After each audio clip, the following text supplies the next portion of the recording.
They said her shadow frightened the chickens. They said even the pigs turned away when she approached. They said the gods had cursed her before she took her first breath. But what they didn't see was this. The girl they called Monster would be the only one brave enough to walk into death's forest, and the flower she brought back would change everything. In a village where the sun rose over clay homes and the elders' words were law, there lived a girl named Chidera, but no one called her that.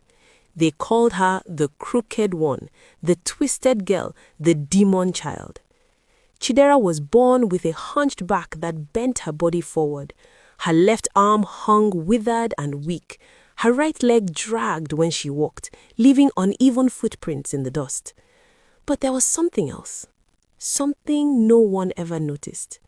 Her eyes were violet, deep, striking, impossible violet. But who looks at the eyes of a crooked girl? Chidera's mother died, bringing her into the world. The midwives whispered it was because the gods rejected the child. Her father, Obi, heard their whispers and held his daughter closer. "You are not broken, my dearer," he would say, using the name only he called her. "The world is." For years, it was just the two of them. Her father loved her fiercely, protecting her from cruel words and crueler stares. But time is never kind. When Chidera was 12, her father collapsed in the yam fields. 3 days later, he was gone. At the burial, Chidera's aunt, Folake, stood beside her, dressed in black, her face painted with false grief. Folake was Obi's older sister, a widow with a daughter named Adesi. "Don't worry, child," Folake whispered to Chidera, her hand cold on the crooked shoulder. "You'll always have a home with us." Chidera believed her. That was her first mistake. The kindness lasted exactly 1 week, just long enough for the neighbors to stop watching. Then Folake's voice changed, her eyes turned cold, and Chidera became a slave in her own father's house. Every morning, before the sun rose, Folake's voice would crack through the compound like a whip. "Chidera, fetch water from the stream. 5 trips, don't spill a drop." Chidera would strap the clay pot to her crooked back, the weight pressing against her bent spine, and walk. Each step was agony. Her dragging leg left a trail in the dirt. Children would point and laugh as she passed. By the time she returned, Folake had a new list.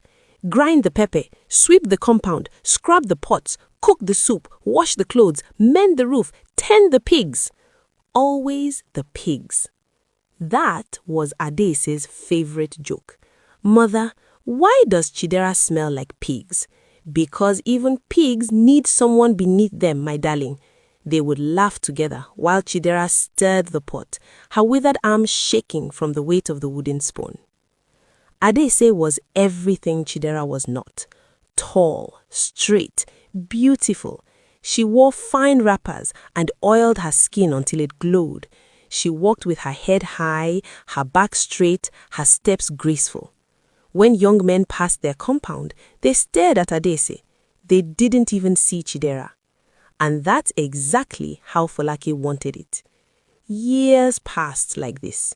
Chidera grew into a young woman, her body still bent, her spirit somehow unbroken. At night, she slept in the small hut beside the pig pen, too exhausted to dream.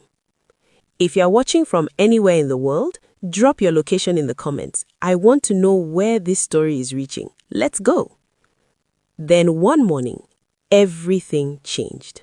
The sound of royal drums echoed through the village. Traders abandoned their stalls, women stopped pounding yam, children ran toward the marketplace screaming with excitement. The royal messenger, dressed in white robes with the royal crest on his chest, stood in the center of the square. His voice boomed. "Hear me, people of this land. Prince Taiwo, the king's only son and heir to the throne, has fallen ill with the shadow sickness. The royal healers have tried everything. Nothing works. The prince grows weaker each day." The crowd gasped. The shadow sickness was a death sentence. No one survived. The messenger continued, "But there is one cure, the moon flower. It blooms once every 20 years in the Valley of Shadows, deep in the Forbidden Forest.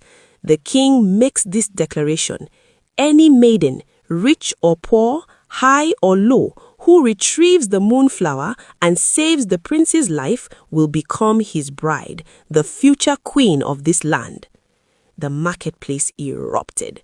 Women clapped, young girls screamed, mothers grabbed their daughters' hands, already imagining crowns on their heads. In Folake's compound, Adese span in circles, her wrapper flowing around her.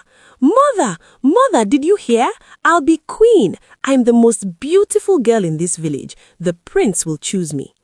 Folake's eyes gleamed with greed. "Yes, my daughter, this is your destiny. We'll prepare you. New clothes, new beads. You'll be irresistible." From the corner of the compound, Chidera listened. Her heart beat faster. Not because she dreamed of being queen, but because someone was dying and she knew about suffering. She knew what it meant to need help and receive none. "Aunt Folake," Chidera said quietly, stepping forward, "may I go with the other maidens? May I try to find the flower?" Folake spun around.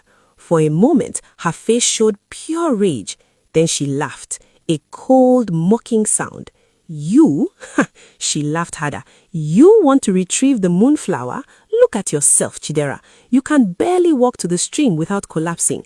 The forest would eat you alive. No, you'll stay here and tend the pigs where you belong." Adese giggled. Imagine Chidera saving the prince. He'd die of fright just looking at her. Chidera lowered her head and said nothing. Over the next 3 days, maidens from across the land prepared for the quest. They dressed in their finest wrappers, braided their hair with beads, and painted their faces with camwood. One by one, they entered the Valley of Shadows. One by one, they returned screaming. "The forest is alive," one girl wept, her wrapper torn. "The trees whispered my name. Shadows grabbed my ankles. I ran. I couldn't stay." Another maiden collapsed at the village entrance. "The spirits, they asked me questions I couldn't answer. They showed me visions of my death. I begged them to let me leave." By the 4th day, every maiden had failed. The royal messenger returned to the marketplace, his face grim. "The prince has only 3 days left to live. Is there no one brave enough to face the forest?" Silence. That night, Chidera lay in her small hut beside the pig pen. She couldn't sleep. Outside, the pigs snorted softly. Above, the moon was full, casting silver light through the cracks in the roof. She thought of her father. "You are not broken, my deara. The world is." She thought of the dying prince, a young man she'd never met, suffering alone. She thought of all the beautiful maidens who had tried and failed. And she made a decision. Chidera waited until Folake's snoring shook the compound walls. Her twisted body ached from the day's labor. Her back screamed, her withered arm throbbed, her leg dragged, but she moved anyway. She wrapped herself in her father's old cloak, the only thing she'd kept hidden. She took nothing else, no food, no water, just herself and the moonlight. She had never disobeyed Folake before. But the prince was dying, and no one else would try. The Valley of Shadows waited at the edge of the village, a dark mouth in the earth. Trees grew twisted and black. No birds sang, no insects chirped. Even the wind seemed afraid to enter. Chidera stood at the entrance, her violet eyes reflecting the moonlight. She took one step forward. The forest swallowed her whole. Please watch the full video on YouTube with the link in my comment section or the link on my bio. Thank you.